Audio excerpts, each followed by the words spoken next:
संध्या सिंह के चैनल में आप सभी लोगों का स्वागत है। चलिए मैं एक सोहर गीत सुनाने जा रही हूँ। जब गौरा जी का जन्म होता है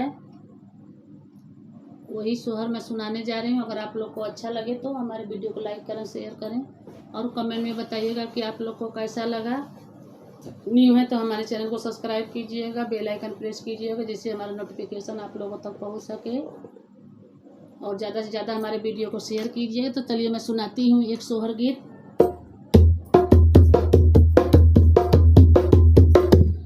गौरा के भइल जनमा हो मगन, मैना माई हो मगन, मैना माई न हो। गौरा के भइल जनमा हो मगन, मैना माई हो मगन, मैना माई न हो।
कैसा लगा हमारा ये सोहर गीत आप लोग कमेंट में बताइएगा दोस्तों। तो चलिए मैं बंद कर रही हूँ, फिर मिलते हैं दूसरे वीडियो में, नेक्स्ट वीडियो में। जय श्री राम।